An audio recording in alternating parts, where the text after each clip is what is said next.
Fala do quê? Michel. Bem-vindo, cara. Muito legal te receber aqui. Muito legal. O primeiro que você faz aqui? Não, acho que na verdade o primeiro foi com o Canatella, cara. O Canatella. O Canatella falou, putz, eu tô aqui em São Paulo. Eu falei, cara, passa aqui e tal. E foi engraçado. Belíssima porque... locação. Obrigado. Mas aí foi engraçado que ele sentou ali e aí ele chegou tipo 6 da tarde. Aí começou a escurecer. Tá ficando bonito. Não, porque a GoPro à noite é um lixo, mas tudo. A GoPro foi feita para surf, não para essas coisas. Cabeça, né? De sedentário, que nem não é. Cara, mas ó, Rio de Janeiro te fez bem, tio. Me fez bem, é. Puta, que cara boa que você tá. O mais engraçado é que você. Acabei de ver, faz que 1 hora, que você postou aquele. Deixa eu ver se esse negócio tá gravando, que isso daqui, sabe o que eu. Ah, estamos gravando sim. Que você postou aquele vídeo do ano 2000, cara. Você era um menino. Todos, você tá muito melhor assim. Éramos todos meninos. Porra, cara, que engraçado. É assim, você percebe que algumas pessoas. Aí você não mudou nada, tá igual, tá bem. O PJ faz tempo que eu não vejo. Você tá com cara de garoto mesmo, cara, muito gozado. Mas aí eu comecei a assistir e aí eu não sei como é que você se sente assistindo aquilo. Mas vendo o pessoal em 2000 falando da importância, o que o digital tinha que ser, puta, na época, cara, o que era aquilo na época, né? Não era nada. E aí eu fiquei meio com mixed feelings, assim, tanto uma sensação saudosa, gostosa e tal, mas também as coisas que não foram, que viraram de outro jeito, que deram, né? Cara, eu ainda estou digerindo. Como é que foi para você ver? Na verdade, eu não vi inteiro. Eu preciso rever inteiro, que eu acho que eu vi na época e agora eu não revi. Eu só achei o... Você achou que ele mandou? Achei o link e vou rever inteiro. Eu vou rever inteiro, eu tinha um outro corte que tinha as coisas que eu estava falando, que era muito no começo, né? Então você precisava ainda explicar o que era comunicação digital, qual era a diferença. Aí toca falar com o Javasky falando do McLuhan, não sei quem. Aí pronto, toca nós a teorizar. Eu acho que tinha um negócio de ainda apresentar para o mundo que era essa história. Convencer, né? E convencer. E acho que a gente hoje passou, né? Está do outro lado da ponte, né? No sentido de não é. Alguém publicou alguma coisa que era sobre a Idiocracy, né? Da coisa do mundo dos idiotas. Tá, deve ser o Negrini. Se foi Idiocracy, foi o Negrini. Não, acho que nem foi o Negrini, nem lembro o que foi. Foi alguém no LinkedIn, e aí eu lembro que eu comentei assim, gente, é simplesmente a humanidade sendo escutada, né, cara? Não é que o mundo emburreceu. É um bom ponto. É que o mundo agora se faz escutar, né? E antes não se escutava. É um bom ponto. Esse é um bom ponto. É quase filosófico, né? Esse pensamento. Cara, estamos emburrecendo ou simplesmente estamos nos escutando agora, né? Ou dá para disfarçar menos, né? É gozado isso, né? Porque antes tinha aquela história, se você perguntar para todo mundo o que você mais gosta, é Bach, é Beethoven, é arte e tal. Mas a hora que você vê as pessoas na prática demonstrando que, né? Como é que elas... Então não é bem Bach, Beethoven, né? Tá mais para dar tema, né? Então isso é meio bizarro. Isso para mim tem uma coisa curiosa, porque eu venho de TV, e TV tinha aquela pecha, né? A indústria cultural, a mídia de massa, sacaneando as pessoas, e agora a internet vai libertar todo mundo. Então aí passa um tempo, não é tão diferente assim, em termos, né, do que está na bandeja aí, né, para você se servir. As pessoas estão produzindo uma coisa que não é muito diferente do que a gente achava que era popularesco. Então, para mim, que acho que eu era um pouco, eu assumo, meio metido, meio aristocrático, seja o que for, eu falei, né, eu imaginei que a gente fosse todo mundo virar Genebra, né, virar assim Nova York, Lincoln Center. Não é bem o Lincoln Center. Não é. Difícil, eu acho que é uma questão quase filosófica isso, porque ao mesmo tempo acho que as pessoas todas estão tendo mais acesso à formação e à informação e a descobrir as coisas que elas querem. Talvez a gente veja em 2 ou 3 gerações algum tipo de mudança. A gente está muito embolado para conseguir julgar. Eu acho que a gente, né, aquele vídeo tem 15 anos, 15 anos atrás até o André de Abreu falou, eu quero ver isso aqui na época dos monitores CRT, antes do celular. Não era assim. Em 2000 você tinha o Nokia, todo mundo já usava, o Windows já estava bem avançado, né? Já era uma outra história. Mas o fato é que comunicação digital estava absoluta, tinha 6 anos de web comercial, 7 anos no máximo. E a gente agora tem 20 anos Se você se joga em 1920, pensando ali pós-revolução industrial, ou joga 1930, que era a indústria automobilística, mesmo com a evolução exponencial que a gente tem da tecnologia, do ponto de vista histórico humano, é muito pouco tempo. É pouco tempo, você tem razão. Então, a hora que efetivamente você pega educação e tecnologia, por exemplo, que é um tema que eu curto principalmente para os pequenos. Agora, que legal! O Apps for Kids era um estudo disso, isso, né? É verdade. Eu meio que aprendi um pouco empiricamente olhando as coisas. Então, meu pequeno agora, o de 2,5, está começando a brincar com o iPad. Essa idade pré-escolar, pré-alfabetização, tem ferramentas incríveis, mas elas estão muito, muito no começo ainda. Elas nem... Você olha e diz assim, cara, isso aqui vai evoluir num ponto que eu acho que algum dia, efetivamente, essas ferramentas vão fazer, espero eu, que as pessoas gostem menos de Datena e nem pensem em eleger ele para prefeito da cidade de São Paulo. Quando eu comecei lá na Hipermídia, tinha um designer, era um cara brilhante, Renato Cohen, acho que ele virou DJ depois, desencanou e virou DJ e tal. Mas a gente estava ali apanhando, nos primórdios, tal, ele falava assim, os nossos netos serão felizes. É isso. Acho que por aí, Mas acho que tem uma coisa que é engraçada, que é assim, de fundações, né? Acho que essa conversa acho que veio muito quando eu falei com o Giba, o Gibotti. Que fundações que a gente está deixando, que fundações que a gente está criando para que as coisas tomem um bom rumo. Aí vai desde proteger um pouco o trabalho das agências, ou proteger o trabalho de não sei quem, ou conversar em Brasília para ver como é que é a legislação. Sim. Tem esse trabalho até o trabalho que eu estou falando que nem louco, né? É que hoje de manhã eu falei com a Akita, e o Akita é um cara inspirador, porque parte da conversa foi isso, esse investimento que você fez, a Marta Gabriel fez, eu fiz, de conversar com gerações e gerações, né? De ir formando essa moçada, de ir colocando conceitos, de ir semeando uma certa visão, né? E eu acho que a gente só vai ver os frutos disso mais para frente. É muito cedo. Eu acho que é muito cedo. Eu acho que aquela história, a tecnologia sempre avança muito mais rápido do que as pessoas. Então, sim, concordo. Legal. Já tem tecnologia disponível para sei lá o quê, mas as pessoas não sabem usar ainda. Concordo. Né? Então, na verdade, a tecnologia avança, mas as pessoas não mudam. Mudam na medida que as gerações são substituídas. Concordo. São ciclos de 20, 25 anos, não menos do que isso. E tem uma discussão que vai bater no Uber, etc., que é a autorregulamentação, né? Então, você só falou em regulamentação, e aí a questão é regulamentação ou autorregulamentação. Isso vai para dois extremos. Então, o Uber versus o táxi. É claro que o Uber não pode ser ilegal, né? Claro. Eu estava falando da Geek Economy, alguém também escreveu um artigo sobre isso. Você tem casos extremos, a Geek Economy está acabando com todas as questões da proteção, do protecionismo, digamos, que as leis trabalhistas trouxeram. Que sim, evidentemente é importante, mas era importante mais numa determinada época do que agora. Não dá para dizer necessariamente que auto... Acho que a gente está num momento assim, regular ou não regular, né? Vamos regulamentar ou não regulamentar. Vamos tentar forçar de uma forma antiga, quando você tem ferramentas e formas de comunicação que permeiam completamente esse negócio. Concordo. E a gente está exatamente no meio desse negócio. Acho que a própria, se a gente for parar para pensar, levar para o extremo, a própria democracia, de uma certa forma... Morre não, né?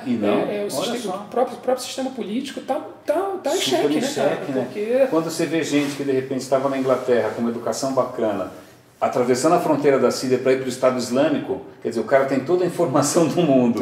E aí ele acha que esse mundo da democracia não basta, o cara vai voltar para o século VII, ou seja, o que for século VIII.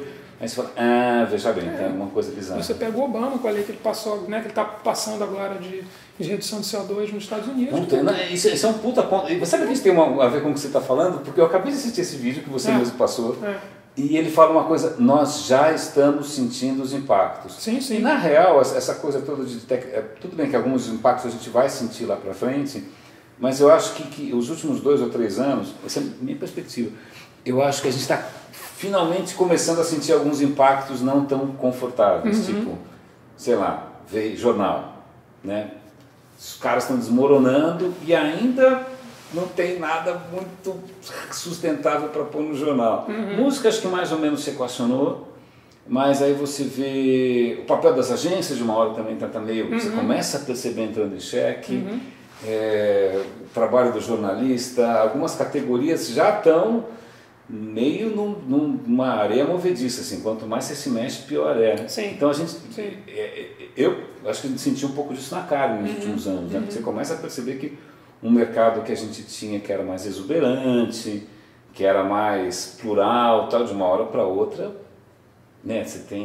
Você vai bater na porta do tio Google, ou vai bater ou empreende como você costuma empreender.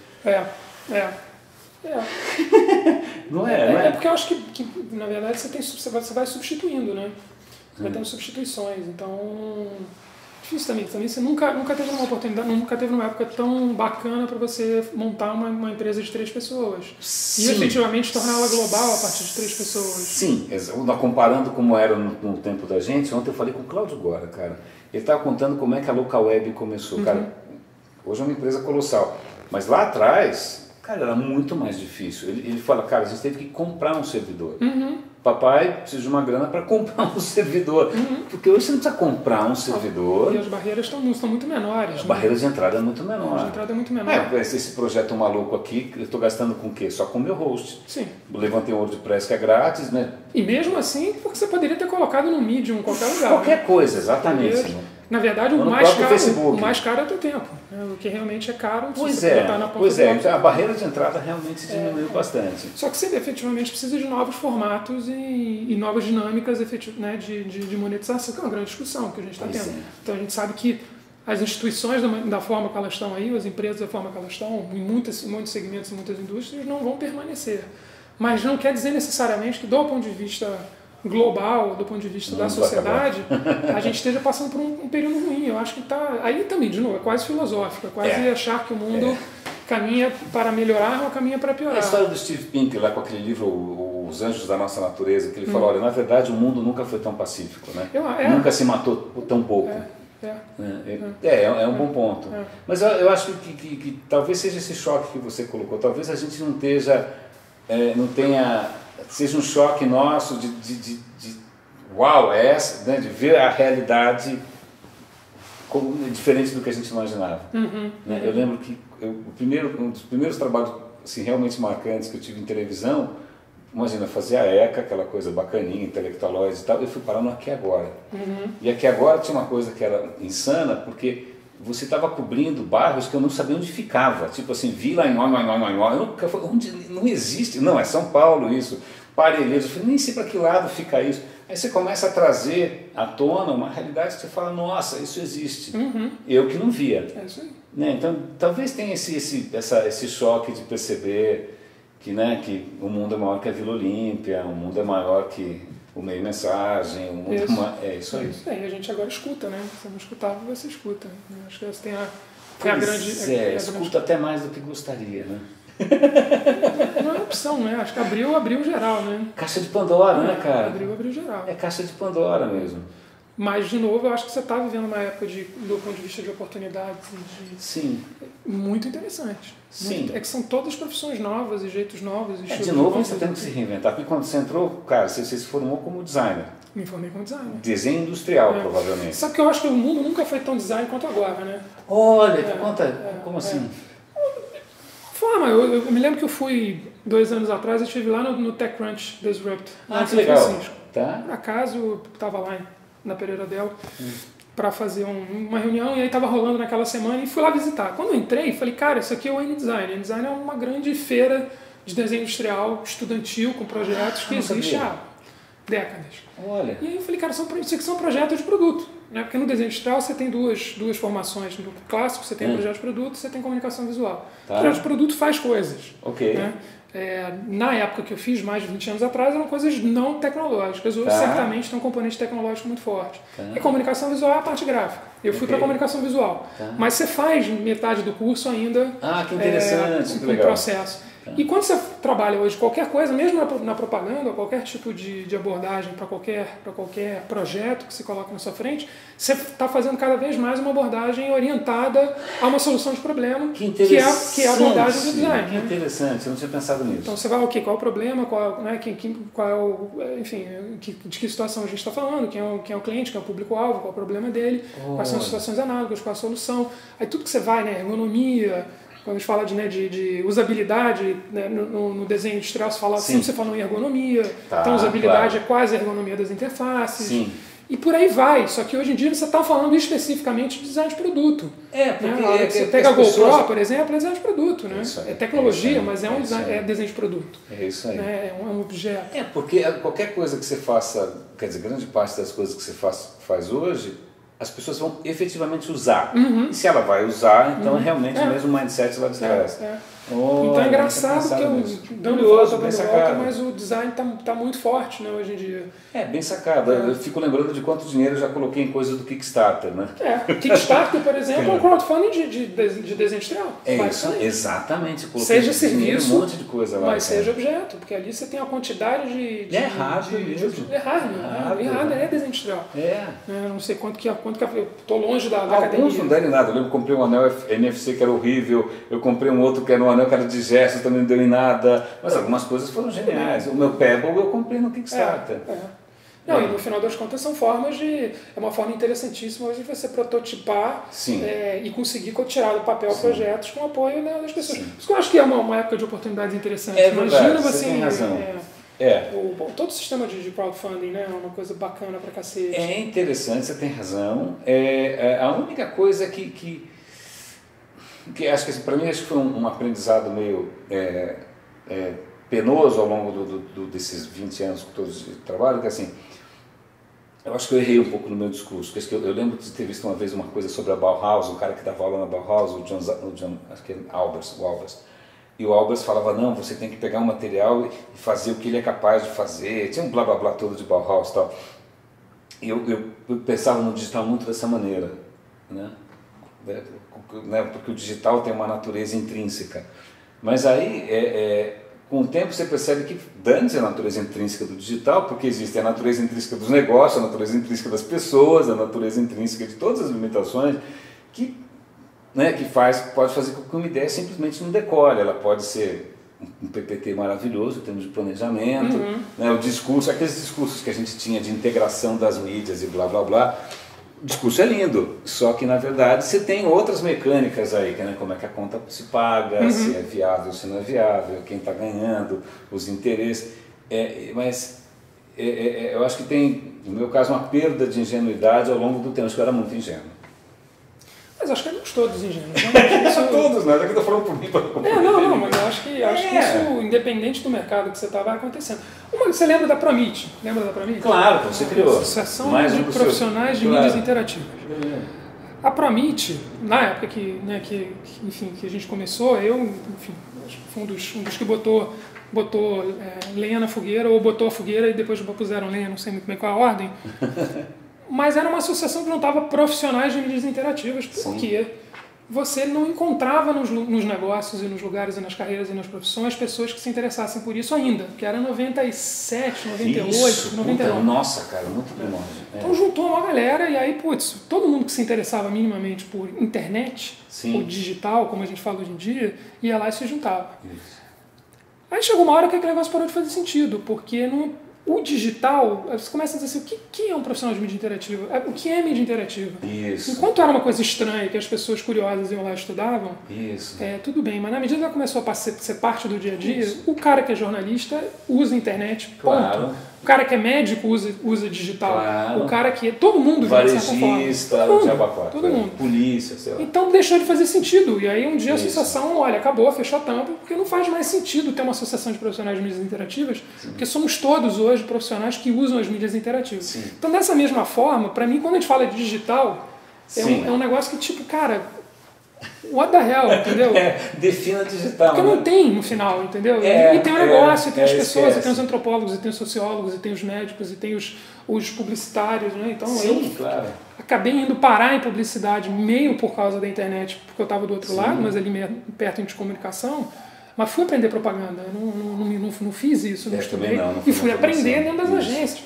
E no fim do dia, o negócio ele não é internet, é propaganda. É propaganda. O Fernando fala isso super bem. É propaganda. Então, você tem que... você precisa entender de mídia, mídia de performance programática. Ok, tudo bem. Ok. Não, é importante entender, mas é uma ferramenta tão complexa, ou menos ou mais, do que usar o TDI, ou usar enfim, qualquer outra ferramenta de programação, de análise, pesquisa e programação de mídia. Porque no final do dia, aí nesse caso estamos falando de comunicação. E aí você vem, tudo bem, mas a propaganda deixa de fazer sentido quando você não tem mais controle sobre o canal. Ok, mas estamos falando de publicidade ainda. A internet, ela, na verdade, ela deixa de ser um bicho extra, como a gente naquele vídeo de 2000 estava falando, ou digital, etc., quem faz a web, e passa a ser completamente parte do negócio do dia a dia. Foi até engraçado que nessas 30 e poucas conversas, que no fim vão ser 40 e poucas, amanhã tem Marta Gabriel, depois tem Beth Saad, tem o Abel, tem umas figuras legais para conversar. Assim, algumas figuras trabalham completamente fora do circuito Koenig, né? De repente o cara ele tem trabalhado com o mercado corporativo, criando soluções, né? Soluções mesmo, e de repente o cara está fazendo um produto que é SaaS, aí um outro está fazendo uma plataforma de educação. Quer dizer, existem inúmeras, até foi salutar um pouco falar com gente de outras áreas, né? Porque você percebe que a gente que não está pensando fora desses dilemas clássicos, né? Pô, como é que a publicidade se paga, sei lá. O cara está indo por um caminho... Então, nesse ponto foi salutar. Assim, essa trajetória toda de conversar com tanta gente diferente foi saudável para mim por causa disso. Falei, ufa, sair dessa neurose de ficar pensando, né, como é que fica, sei lá, esse ciclo vicioso que você fica na cabeça. Então, foi bom por causa disso. Ver gente que está fazendo coisas diferentes. O Cláudio Gora, olha só, uma coisa completamente inusitada. O Cláudio Gora, que, imagina, ele começou com hospedagem, agora ele está apostando numa startup de snack orgânico. Eu falei, porra, cara, de bits para átomos mesmo, né? Átomos e calorias, né? Isso é muito engraçado. Você que está bonitão, vamos continuar falando. Essa câmera tem uma coisa engraçada, a cada 20 minutos ela para, então eu tenho que ir lá e acordar ela de novo. Aquela não, aquela vai gravando sem parar. Cara, mas então, esses 30 e tantos episódios foram assim, tipo um Marco Polo, entendeu? Eu fui para países estranhos, voltei e tal, e eu ainda estou digerindo um pouco esse périplo todo. Eu acho interessante porque, como você, vamos chamar de primeira temporada, né? Está na segunda ainda. Pois é. Season 1, você foi buscar... É quase como se você tivesse ido lá atrás olhar isso que a gente poderia chamar de profissionais de mídias interativas, que naquele momento se uniam pela curiosidade sobre essas novas ferramentas. E aí, 15 anos depois, ou X anos depois, você vê para onde que essas pessoas... Que universo, para onde essa história é o Big Bang, né? Para onde esse negócio expandiu. É isso mesmo, Big Bang, muito bom, é isso aí. E aí você efetivamente vê como é que essa história toda está permeando todas essas categorias. Sim, desde a Marcília com a Try até isso aí. É isso aí. Gostei dessa história do Big Bang. Eu acho que para mim também teve uma coisa que foi tentar recuperar, ou tentar, pelo menos para mim, resgatar o que eu estava chamando ingenuamente, romanticamente e tal, de um certo espírito, de um certo, sei lá, de uma certa mentalidade, de um certo sonho meio web, assim, essa coisa aberta, democratizante, né? Eu acho que era um ponto comum e que, de alguma maneira, assim, houve tempos um pouco mais ingênuos e um pouco mais sonhadores do que a gente tem agora, que agora, né, a realidade é essa, a gente tem que ser pragmático, não dá para ficar imaginando que a gente vai virar a Suíça. Mas, então, revisitar um pouco aquela coisa meio pioneira e aventureira do começo foi legal. Porque realmente havia um certo romantismo, eu não estou louco, né? Tinha aqui uma certa esperança. Tem gente que, o que explica a dedicação tua com o métier todo, a não ser um certo idealismo, a não ser uma certa, né, generosidade tua, as palestras, os artigos, os eventos, você, cara, o meio mundo. Né? Meio mundo, aí você percebe que a gente ali, vamos lá, levanta a bandeira, vamos empurrar numa direção saudável, bacana, tá? Então eu quis meio resgatar um pouco essa história, né? Até para mim mesmo. Isso. Não, acho que foi excelente. E acho que de uma certa forma, enfim, além do registro e além do resgate, tem uma história interessante para se contar. É que a sensação que eu tenho é que agora é quase que um reunion, né, de escola, assim, no sentido de que você lá atrás se juntava, que não tinha, um virou médico, engenheiro, outro virou professor de educação física, outro virou astrofísico. Isso. Mas na escola todo mundo era da escola, né? E aí quase que era todo mundo de internet, entre aspas. E cada um seguiu a sua vida depois pelas coisas que interessavam mais. E aí talvez eu esteja mais próximo, apesar de não estar pessoalmente com o Fernando há muitos anos, mas talvez eu esteja mais próximo do Fernando ou do Fábio Costa do que, enfim, não sei, do Bruno Fiorentini. Claro, apesar de ter trabalhado com o mundo corporativo. Isso. E que eu estou em propaganda, estou nesse momento também, vamos ver o que eu vou fazer próximo. Aliás, estou curiosíssimo, vamos acompanhar de perto. Eu também. É reset, né? Parece que a carreira da gente vem com um botão de Ctrl Alt Del, de tempos em tempos você tem que resetar. Assim. Mas você sabe que né, de todas as... Fiquei olhando isso um pouco, né? Bom que você dá uma descansada, você fica lá arrumando o Facebook, cavucando as coisas velhas, acham quem faz a web de 15 anos atrás e tal. Mas eu nunca tive com uma sensação tão... Apesar de tudo, eu nunca tive com uma sensação tão positiva e tão otimista. Olha que bom, com as possibilidades. Cara. Olha que interessante. Que interessante. Eu acho que... Primeiro porque... Acho que primeiro chegou a uma conclusão de que não tem tu, vai tu mesmo, no sentido de que não tem muita alternativa hoje a não ser empreender. Ok, bom ponto. Por todos os motivos. Se eu tivesse 20 e poucos anos, eu provavelmente gostaria de empreender. Olha, que legal. Porque me parece mais interessante aos 20 e poucos do que entrar numa empresa... Aturando, assim, mais... que nem existe mais. Não sei, uma consultoria, eventualmente você vai ver coisas interessantes, você vai, como diz a Cris, a minha mulher, errar com o dinheiro dos outros antes de errar com o seu dinheiro. Eu adoro isso. Né? Se você não tem experiência, erre com o dinheiro dos outros, quando você tiver um pouquinho mais, você erra com o seu dinheiro. Mas é uma época que efetivamente você pode juntar 4 amigos, inventar uma fábrica de camisetas e chip para o mundo inteiro. É isso aí. E é do cacete esse negócio.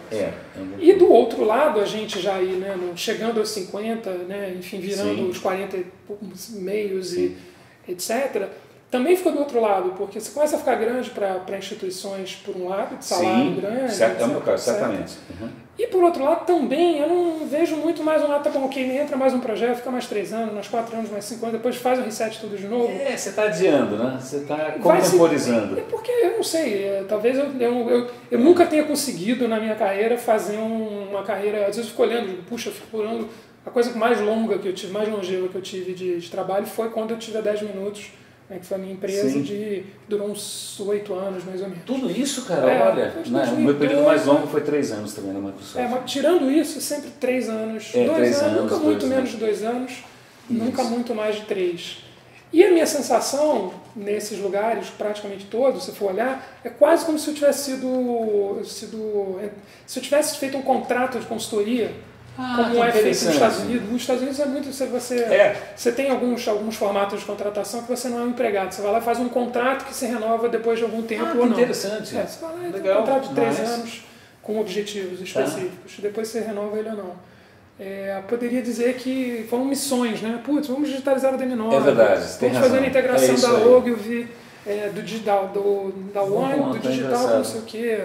Vamos ajudar a Ponto Mob a se posicionar no mercado. Vamos abrir a Pereira Odell no Brasil e fazer ela chegar até onde ela for e depois seguir. Isso aí. São projetos, né? Sim. E aí, mas enfim, chega uma hora que é isso. Então, ou você reinventa o projeto, e quando eu tive 10 minutos, eu acho que foi a mais longa, que eu fui reinventando, até que chegou uma hora que o Galho e o Edmar que fomos sócios aí há muito tempo também, ele sempre fala, tem uma frase que ele sempre repete, que eu acho muito boa, que os negócios perduram, mas as sociedades terminam. Das pessoas, porque é difícil mesmo, como os casamentos, etc. Por mais duradouro seja, muitas vezes o relacionamento, então é a coisa que você tem que mais cuidar, na verdade, quando você faz eu acho, né, quando você se organiza, quando você monta uma empresa, claro que se preocupar com produtos, se preocupar com cliente, etc, etc. Mas assim, um mix de pessoas. Se preocupar com as pessoas é um negócio absolutamente fundamental. Porque o negócio acaba porque as pessoas não se entendem. E eu vi isso acontecer over and over and over and over and over. Se você tivesse situações It's all about people, né? Não tem jeito. It's all about people, no final das contas. Seja você produzir um negócio que eles vão usar, é sobre pessoas no fim do dia.